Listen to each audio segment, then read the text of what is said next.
Hi, everyone. Thank you so much for joining us today. We're going to go ahead and get started with our program. Hello, my name is Michelle Mukhlian, and I use the pronouns she, her, hers, and I'm the Executive Assistant to our Dean of Student Affairs. Welcome to the Warren College Parent and Family Welcome Session. On behalf of the Warren College community, we are thrilled for you all to join us. In just a few minutes, you'll hear from the Warren College leadership team as they share information that you might helpful in getting your student ready to attend UC San Diego and Warren College. Next slide, please.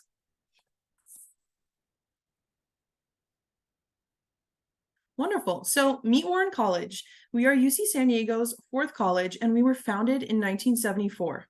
Our mission statement is toward a life in balance.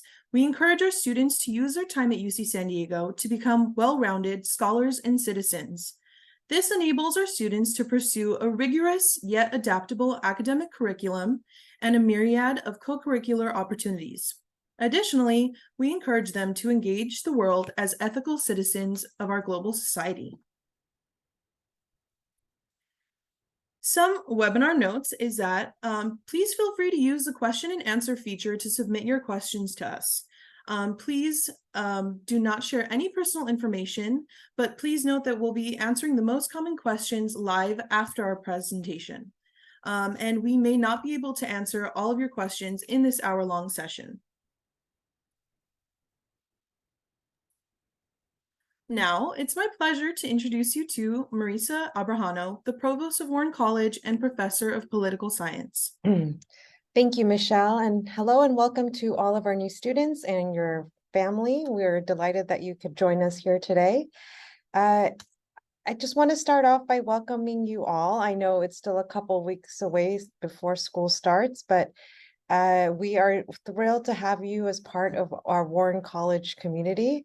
As Michelle mentioned, at Warren College, our programming and curriculum are committed to developing well-rounded and ethically engaged students, citizens, and scholars. Our motto, toward a life in balance, is one that we try to strive to achieve in all aspects of our programming, as well as within our curriculum and general education requirements. Next slide, please. So you might be wondering, what exactly does a provost do? So here at UC San Diego, there are 8 provosts, one for each college.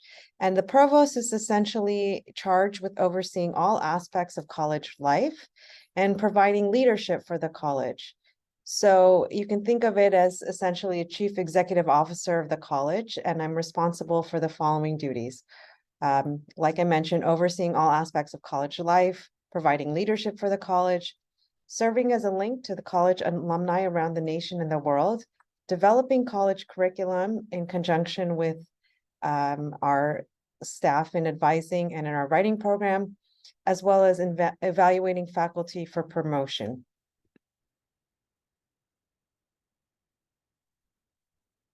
Now I'm going to turn it over to introduce our Dean of Student Affairs, Dr. James Smith. Thank you, Provost Abrajano. Thank you again for being here today. My name is James Smith. I'm the Dean of Student Affairs here at Warren College. I use he, him pronouns. Warren Student Affairs is here to support you and to support your students and their development as an individual who's providing an array of involvement and opportunities and resources. So whether your student plans to live with us here on campus or reside within the community, their engagement with us is very important. And we know that this will enable them to meet new people, expand their understanding of the world that we live in, and hopefully prepare them for the leaderships in their chosen field. So next slide, please. So you're probably wondering, what does Student Affairs do? So the Warren College Student Affairs team works toward developing balanced leaders and engaged citizens. Our team works to provide co-curricular opportunities for our students in their engagement, learning, and discovery in a diverse environment. We hope to ensure that this will complement their academic success, and some of the leadership opportunities that we have for students here at Warren College are the Warren College Community Council, the Commission on Warren Student Spirit, or as we call COWS, and GROW, which is our community garden. So there's also Warren programs to support our transfer students, our commuter students, first-generation college students, and our out-of-state and international students. So we want to partner with you to make sure that your students are provided the best experience possible here. And we want to partner with our students to ensure that their experience is something that they will never forget. So Warren and the UCSC community is engaged with your student while they're here with us. So next slide, please. To tell you a little bit more about what it's like to live on campus, please welcome our Associate Dean of Student Affairs and our Director of Residence Life, Dr. Dana Pish. Thank you, James. Hello, everyone. Dana Pish here, pronouns he, him, his. Thank you, Dean Smith. So the majority of our first-year students, that's about 95% of first-year students, live on campus here at UC San Diego. Most of Warren students live in Warren. That's the goal.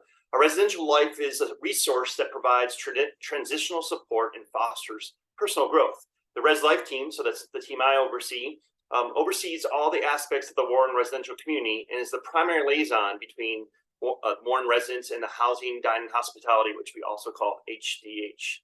Next slide, please. So what does residential life do? So first off, the Warren residence consists of 9 buildings total, and each named for a Supreme Court justice that served on the Warren Court.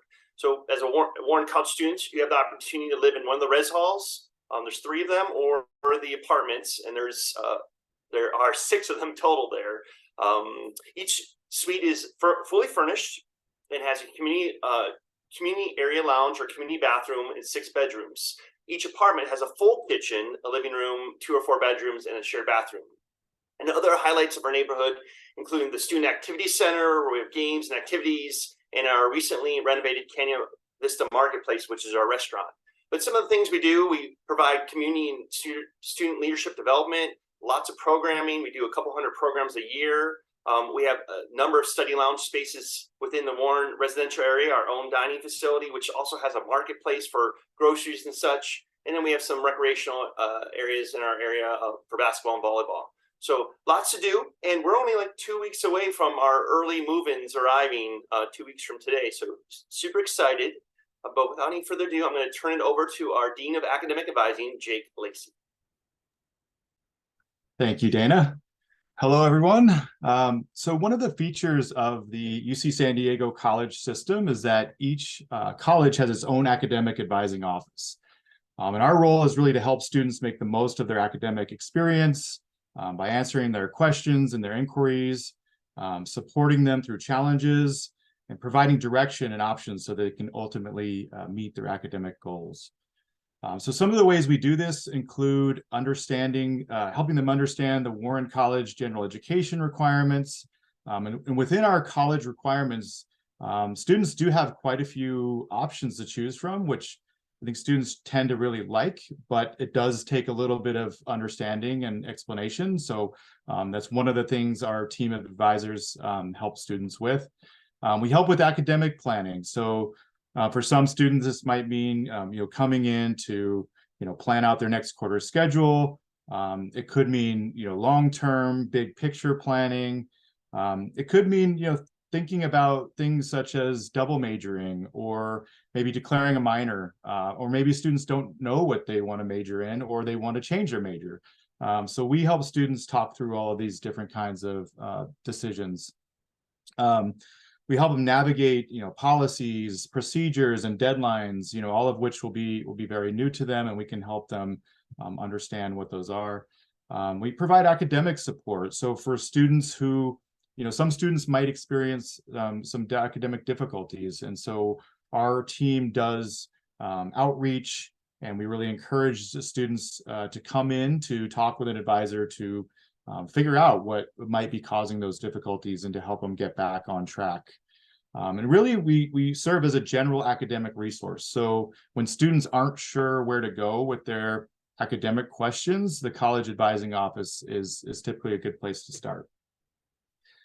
So there's a few different ways that students can reach us. First of all, our physical office is located in the Computer Science and Engineering building, where many of the Warren administration offices are housed. So our main advising office is in room 1137. And we offer drop-in advising Monday through Friday both in person and remote during designated hours. So it's really important that students look at our website to see what days and times they can come see an advisor if they want to do so in person, or if they would prefer to do so on Zoom, they can do that as well. So they can just check our website to see when they can come see an advisor, and they can usually see someone pretty quickly. So that's one of the more common ways that students will connect with one of our advisors. But we do also have a virtual advising center where students can submit questions any time of day or night, and we'll usually get back to them within 1 or 2 days. And then they can also make appointments starting week 2 of the quarter. So if students know they have a more involved, lengthy situation that they really want to make sure they have time to sit down with an advisor to discuss, they can call our office and make an appointment as well. We don't assign students to a specific advisor. We find that it's much more effective to make our advisors available throughout the week to any student who comes in. That way we can get them a response very quickly. Now, students, if they do find that they really like an advisor and they connect with someone, they can always request to meet with that advisor. But we also do have a very thorough academic advising history, a system where we keep the records of all of their academic advising appointments and questions. And so any advisor can pick up and meet with a student and understand their situation and help them out. Okay, so wanted to mention a few other helpful sources of support and information outside of our office. So each of the academic departments also has advisors who specialize in the major requirements. So if your student has questions that are very specific to that major, whether it's about a requirement or maybe a petition, they would want to connect with the department advisors, and they can do so through both through the virtual advising center, which I just mentioned, where they can also connect with our team, or they can look at the department's website and see when they might have drop-in advising hours as well. I also wanted to mention the Teaching and Learning Commons. This is a great source of support. They offer tutoring for certain subjects.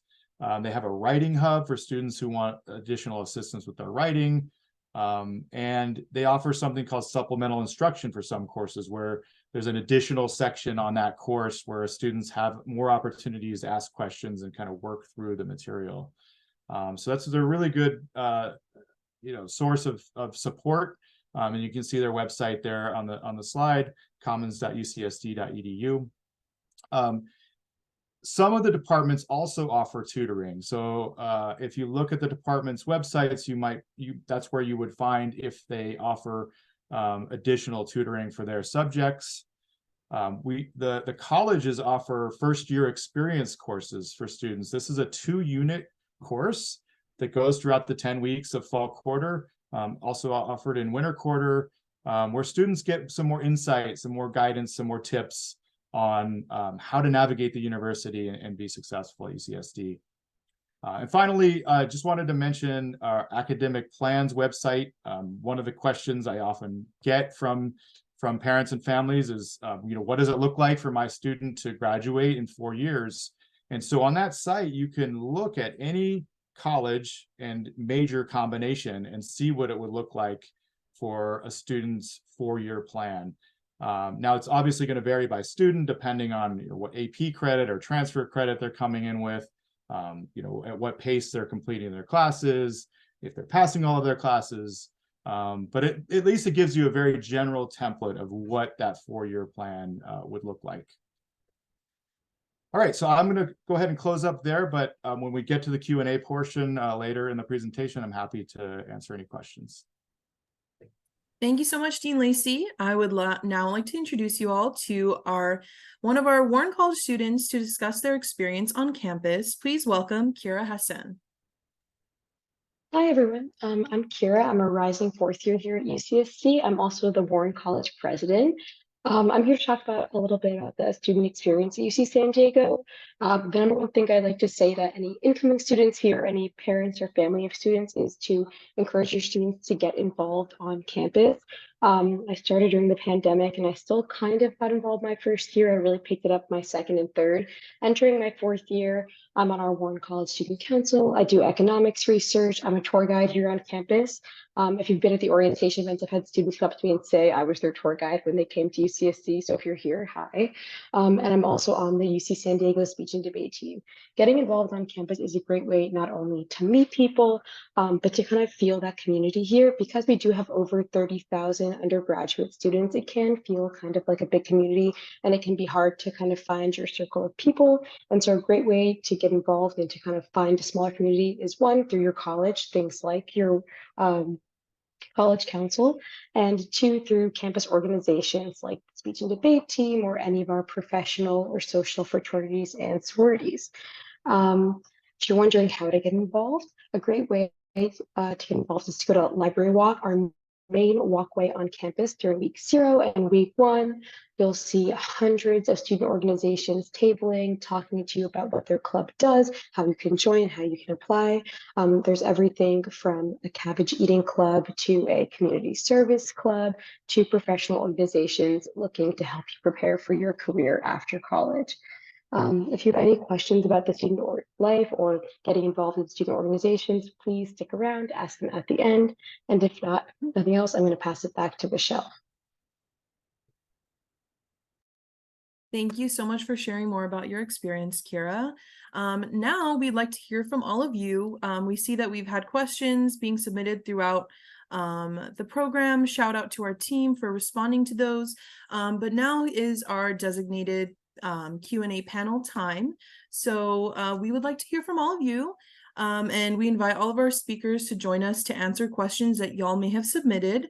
Once again, please utilize the Q&A feature located at the bottom of the screen to submit your questions. You can submit questions anonymously as well. And just a reminder to please not share any personal information.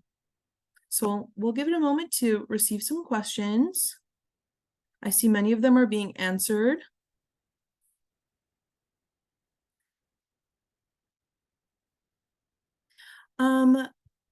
We're going to answer this one live. This person is asking, we got a food meal plan for their son. How does he access that? Is there a card or something that he carries with him? I'm going to throw it over to Res Life. Yep.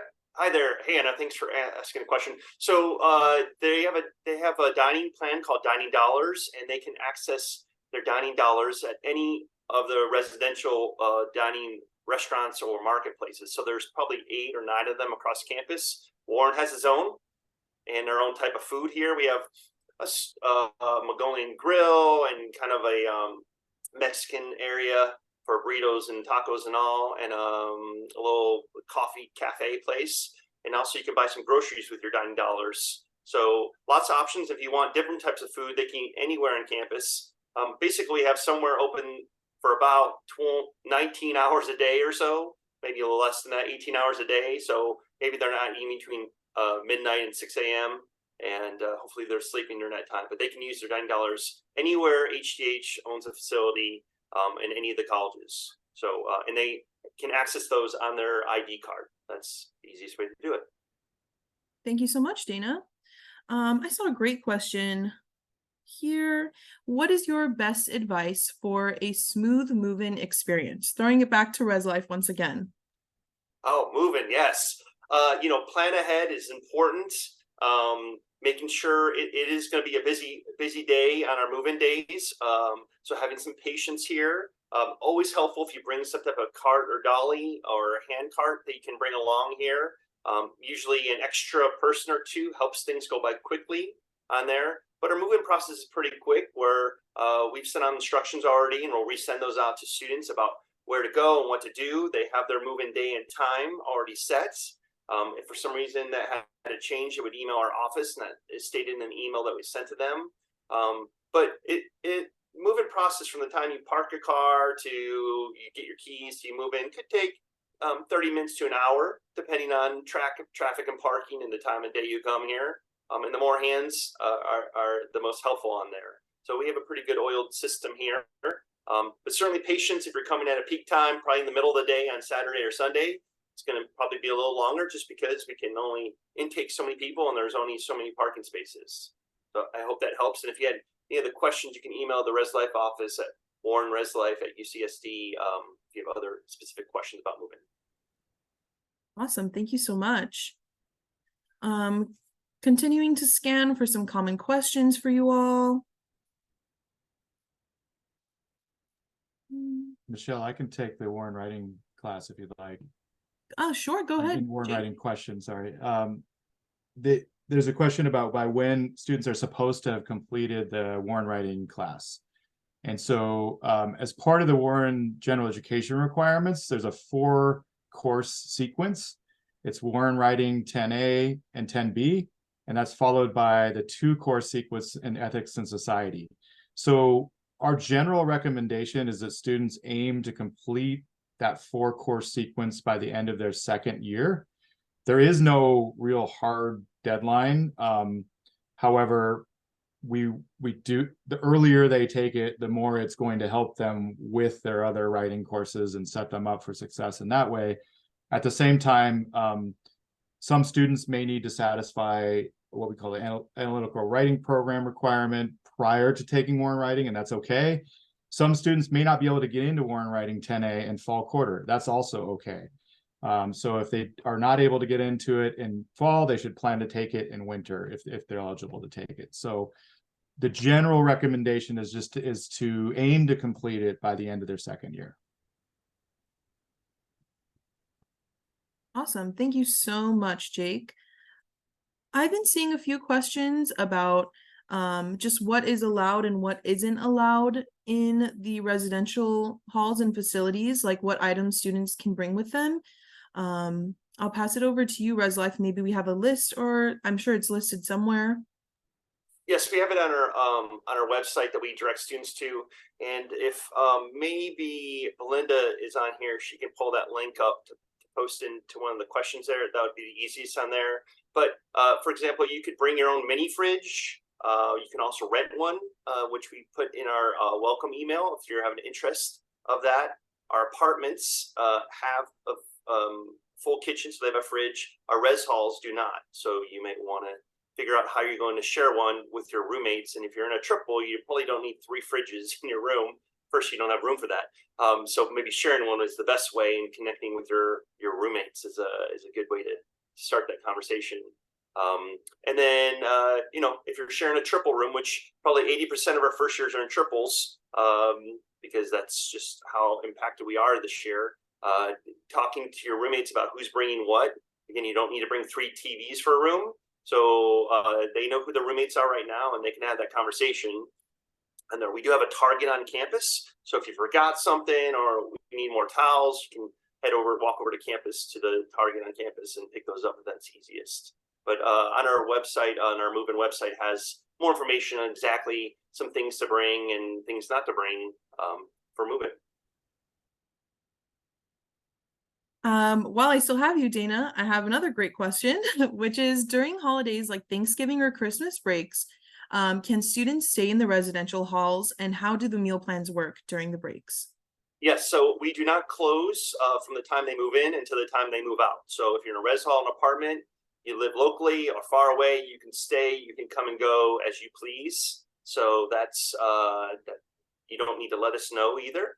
It's your home and you can come and go as you please. There will be some limited dining options, maybe on the most high of the holidays, and maybe a Christmas Day or Thanksgiving Day, there may be very limited or no hours. Dining posts those well in advance. So if you are here to get groceries ahead of time, would be the key thing to do. But there are only very few days that there's no place on campus that you could use your dining dollars. And again, dining posts those on their website each year as they're running up to the major holidays. But to clarify, you can stay here in any of your spaces, res hall or apartment, during any holiday or break. Awesome, thank you. And shout out once again to all of our staff members working hard to answer questions personally through chat. I want to ask this question. Hopefully, Jake, you can help me out here. There was a question just asking about the wait list. What does that mean, and what that entails? Wait list for classes. Yeah, good questions. So the way that the wait lists work at UCSD is they're entirely automated. So students, if they add themselves to a wait list, as another student who is enrolled in the class drops, the next student is added to the class. So it's a little different than what some people might be used to, where you can go and sort of ask the professor for permission, or, it's really entirely based on that automated waitlist system. Now, one of the harder questions to answer is sort of in a general setting like this is, what are the chances of getting in? Because it really depends on the class. So some of the classes, like Warren Writing, for example, are very small. Every incoming Warren student needs it. So those wait lists don't move very much. So if a student is not enrolled in a Warren Writing class, we recommend that they just plan to take it in winter quarter. It's not worth waitlisting. Whereas a math class, for example, the math department does a pretty good job of opening more seats and getting students into classes in that first quarter. So if a student's on a math wait list, they should remain there, and hopefully that math department will be opening up more seats there. So it's a bit of it depends kind of an answer, because it really depends on the department and the class. Now, there is a limit to how many courses a student can waitlist too. So students can only enroll and waitlist combined in up to 19.5 units before the first day of classes. So that's basically 4 classes. So, and they need 12 units to be considered full-time. So we really steer students toward trying to find classes that actually have open seats if they can. I realize right now a lot of classes have wait lists, a lot of departments are impacted. Some of them will be opening up seats starting tomorrow.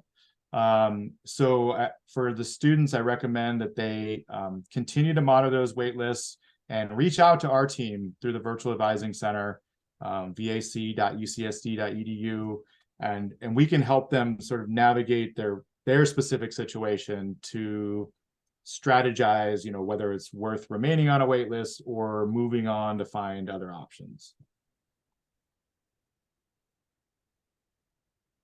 Thank you so much, Jake. Continuing to sort through questions, I see that many of them are being answered. Thank you all so much.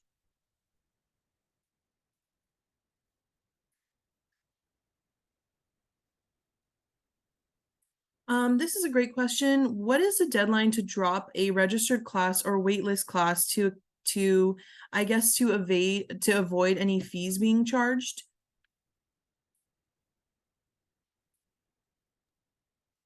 So the way that the tuition works is it's not on a per class basis. So once a student is enrolled and they have paid their tuition, they do have until the Friday of the 4th week of the quarter to withdraw from a class without a W. So in other words, they can drop that class and it does not appear on their transcript. And then beyond that, they have until, it's typically Friday of the 6th week of the quarter. For fall quarter, it's actually the Monday because of the Veterans Day holiday, to withdraw from a class with a W. So they can still drop the class. It doesn't affect their GPA, but there is a notation of a W on their transcript.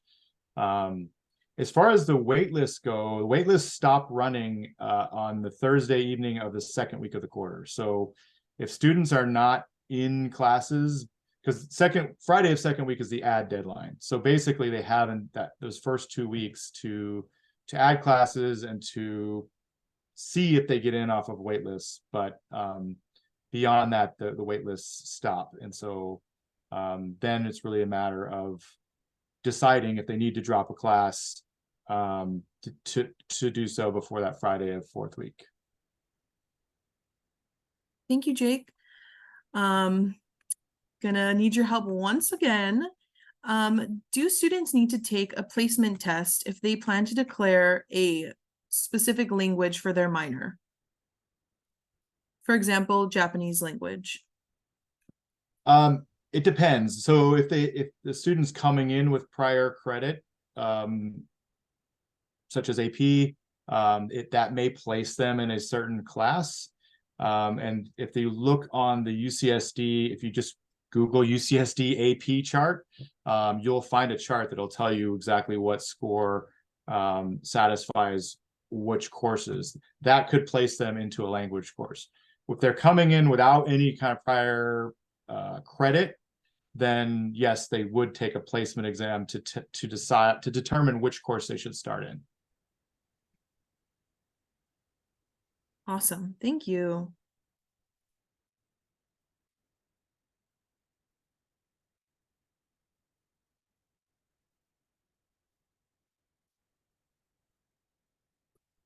And someone else had asked if there were any special requirements or considerations for Warren College students who are interested in studying other languages.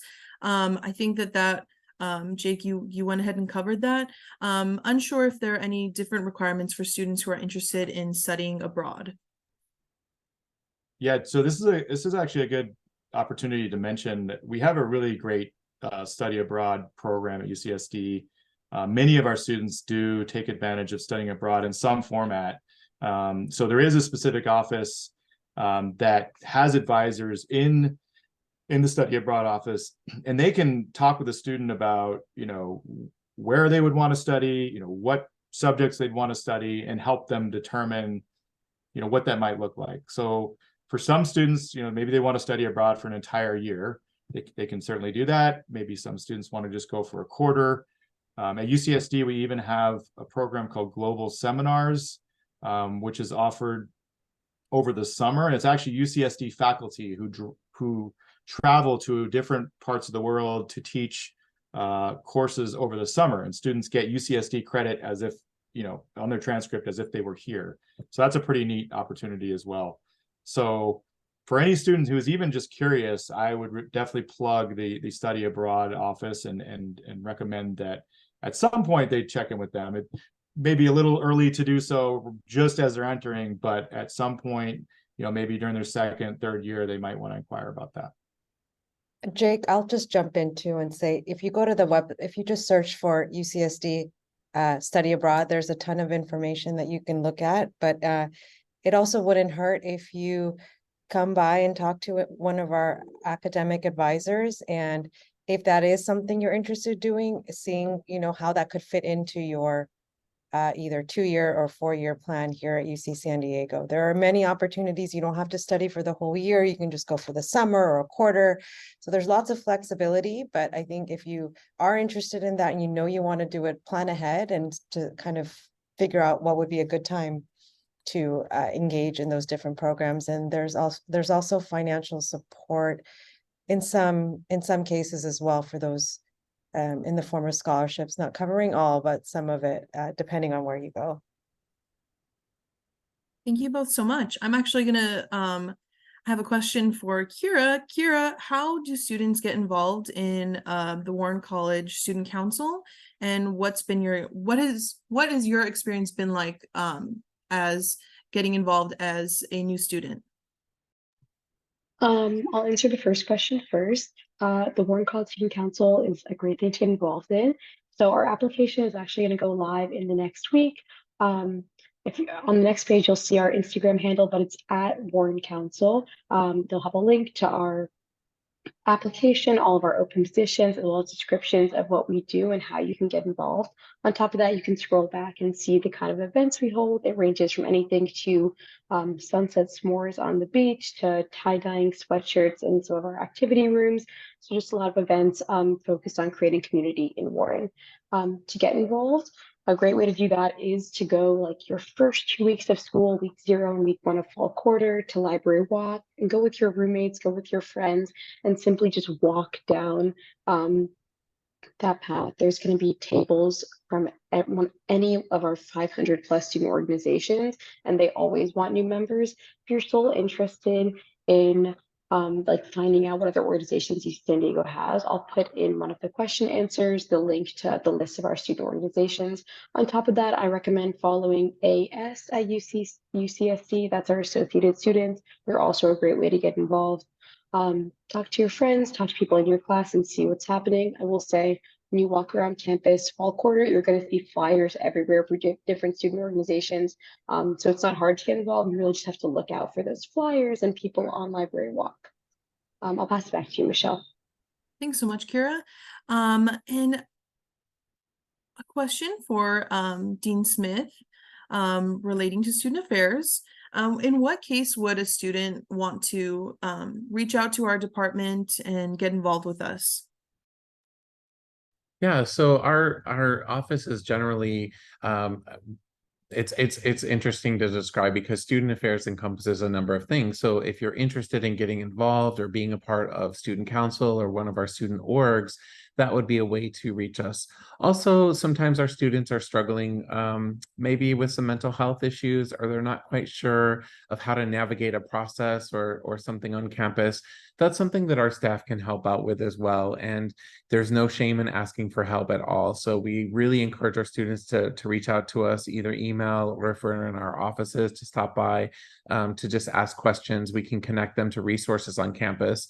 That's another big portion of student affairs is connecting to resources. So if you need to figure out how to make an appointment with CAPS or Counseling and Psychology Services or the Student Health Center, or you had a question about something that's not going quite right in a class, we're able to help and point you in the right direction and get you to the resources that you might need. So in addition to that, we're also there to help with some of the fun things. So pointing you in the direction to, where you might find ways to get involved. So there's a number of things that our offices can do and why students might reach out to the Student Affairs office.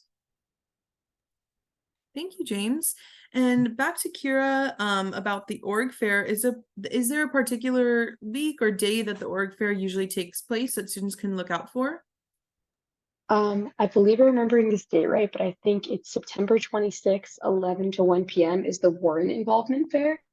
So that's where you can come to Warren Lawn, which is kind of like the central hub of our Warren community. And you can meet all of the Warren organizations, great ones like the Warren College Student Council. Maybe I'm a little bit biased, but I think it's the best one. There's Warren Grow, our community garden. We have our Warren Concerts and Festivals commission where they put on like our Warren Live concert everywhere. So that's one option. The second one is Library Walk. There are going to be different involvement fairs around campus you can find, but as for Library Walk, it will happen, I would say 9 a.m. to like 4 p.m. every day, week one, during classes, because it's just student organizations out there the whole day, kind of recruiting. There's no one specific time. So you can kind of go there whenever you have a break between classes, but 11 to 1 p.m. on September 26th is going to be the Warren Involvement Fair. I'll pass back to you, Michelle. Thank you so much. And it looks like the questions that we have at this point have almost all been answered. I think we'll give it another 2 minutes to receive some final questions and then move on to wrapping up. Again, thank you all so much for your questions, and shout out to our staff for managing them. It looks like we've actually answered 80 questions today, which is awesome. So we're so glad to be able to be helpful to you all and support you in this transition.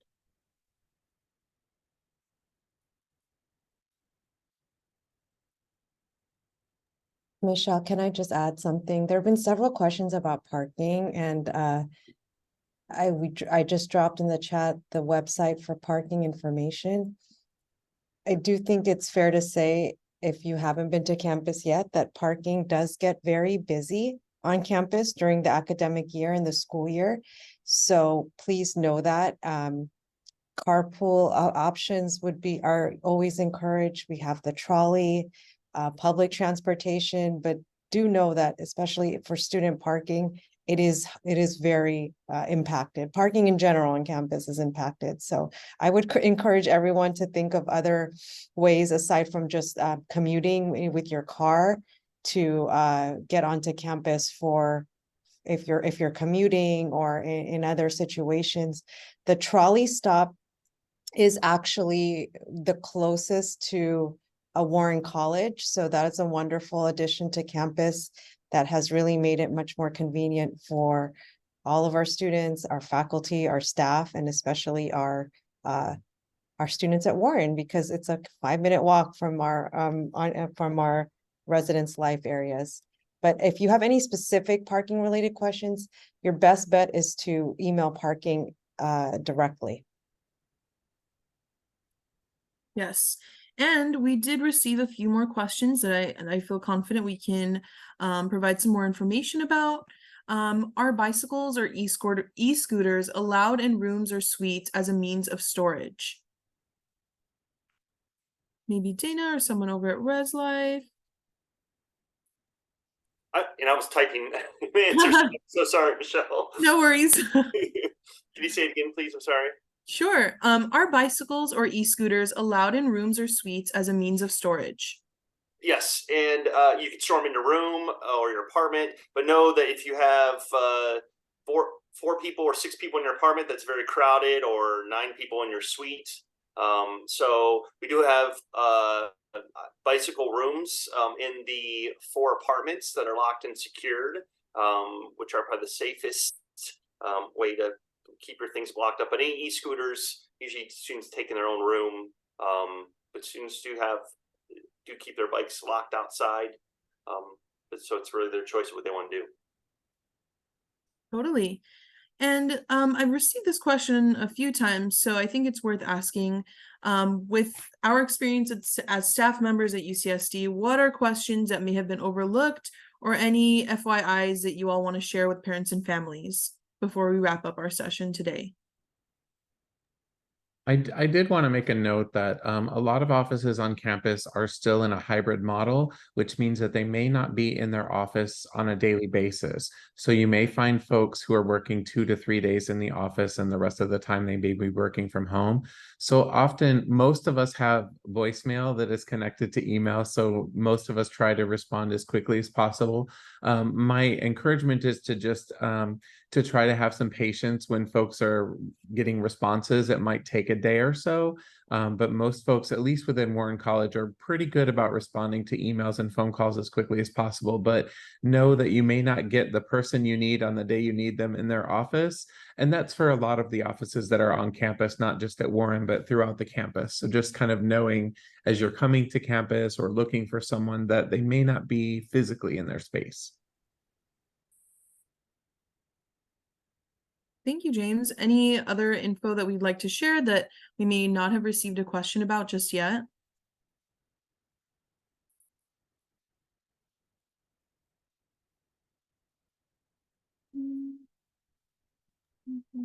Michelle, I can just share, this is just kind of general advice just based on past experience, but just encouraging your students to reach out to our offices.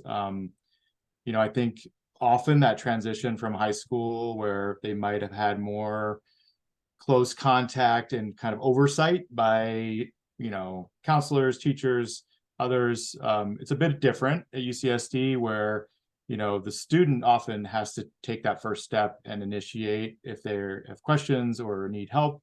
And what they do find, hopefully, is that there are a lot of helpful people, both here on this panel, but also all of our teams, ready to assist them. But that's just one of the things. I know some students don't realize that, or might be a little hesitant at first, but just kind of reassuring them that there are a lot of helpful people and resources available to them if they reach out. And just echoing what Dean Lacey said, is that oftentimes, as much as we would want to communicate with family members or parents, is that unless we have a release of information, we can't generally talk to folks about students. So when your student comes to us, they are of age, and they are protected by FERPA, which is our federal regulations and laws on privacy. So making sure that you're aware of that on a college campus, and that we can't just give you information as a parent. So just kind of knowing that, again, it's a little different from high school, where you might have been much more involved with your student. When they come to college, there's a little bit more protections and a little bit more policies that we work with to ensure that they're safe and protected and private as well. So just kind of know that coming in. Thank you. Definitely a great point. Thank you so much, James. I would also like to ask, probably once again for our amazing Res Life, questions about meal plans. Are students able to get a meal plan for a quarter and then cancel it after that quarter, or do they have to commit to an entire year? Thanks, Michelle. And I saw the second part, and as a junior, your meal plans for the entire year, unless you were to cancel your contract, your housing contract, and that's difficult to do. It's just like a lease. If you have an apartment lease off campus, your housing contract is for 10 months. and it's tied to your dining plan. So you can't just use it for one period of time. If you are a transfer student, which I don't know if there are transfer students on the call, there is an area on campus, Pepper Canyon in the Rita Atkinson residence, where a meal plan is optional, but it is only for upperclassmen transfer students. So that would be something you would have been afforded to. But as a first year, you're required to have a meal plan with your housing, and it's required to have for the full year. Awesome, thank you. And I'm going to pass it back to you, James, actually, for a question regarding FERPA. Not sure if you have this information, but is there a FERPA section where students can give access or permission to parents, or where did students make those, make that indication? Generally, they would fill out a release of information, and I can find that information and put it in the chat. But FERPA is the Federal Education Rights and Protection Act, which essentially protects students' rights. So it sounds like most parents are like pretty freaked out by it, because it's like, you can't share information about, but it's really for their protection. Because if there's a situation where they may, we don't share that information with everyone, so including parents. So there is a Release of Information Act, and we can find that information and put that in the chat. But that's essentially what FERPA is. It's to protect their rights and privacy. So Totally. Thank you. I see questions are continuing to be answered in the chat. We are going to be wrapping up in just a moment here. And once again, we are doing our absolute best to get you all more information and answer your questions.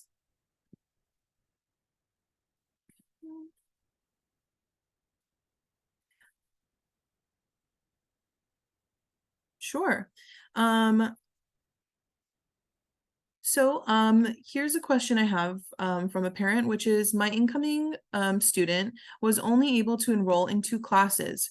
Both the first and second pass options were all full. What are his options moving forward? Yes, that's a good question. So tomorrow, the wait lists are going to start running again for all classes. There's been a period where it's been on pause while the new students enroll. So there is a likelihood that many of the wait lists, we will start to see some movement on them in the next week or so. But one of the things to answer this question that we often recommend is, especially looking for that 3rd or 4th class, is to think about their general education breadth requirements. And so at Warren, students have to do collections of courses outside of their major. And as I mentioned earlier, one of the nice things is there are a lot of different options. So that gives them flexibility, particularly when navigating many classes that might be full. Thinking about those general education courses gives them more options. And those courses are still going to be required for their degree, so it's helping them still progress toward their degree. Now, recognizing also, though, that understanding those general education requirements takes a bit of an explanation. And so what I would recommend is, if a student wants to talk with one of our advisors about their situation, we actually have Zoom drop-in advising hours today from 1:30 to 3:30. If they look just at the virtual advising center, vac.ucsd.edu, there's a tab called Meet an Advisor, and that's where they can go and get in the queue to meet with an advisor. We also have drop-in Zoom hours on Friday from 1:30 to 3:30. So it's with these kinds of situations, it's much easier to help them with specific advice if we can look at their situation, look at their major and their general education options, and then we can help them, give them some options, give them some strategies in terms of what courses they could look at.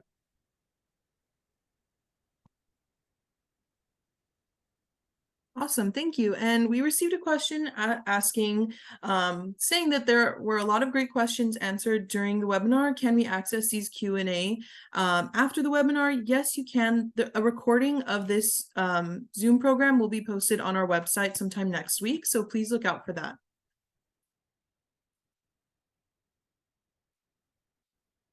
Awesome. At this point, I think we're going to be wrapping up our Q&A section. Once again, thanks so much for your questions. Reminder that you will have this presentation to refer back to. In case you still have lingering questions, we encourage you to visit our website and reach out to different departments as well. For students, we would like to say that we send out a Warren College. So sorry. We would like to remind our students to make sure to check their UC San Diego email regularly, all the time, daily if possible, because new things are coming in every single day. But specifically, as we're nearing orientation, please make sure that your students are checking their UC San Diego email for the Warren College Orientation Connection newsletter. Our professional staff will send regular reminders and helpful tips to support your students' successful transition to life at Warren College. Also, please feel free to stay connected with us in our community on social media. You can find our various social media handles there. And we would also like to remind you that next week we'll be having our next session, which is How to Parent Your College Student 101. And that will be taking place next Wednesday, September 13th from 12 to 1 p.m. And I'm going to go ahead and share the registration link in the chat if you have not been able to register just yet.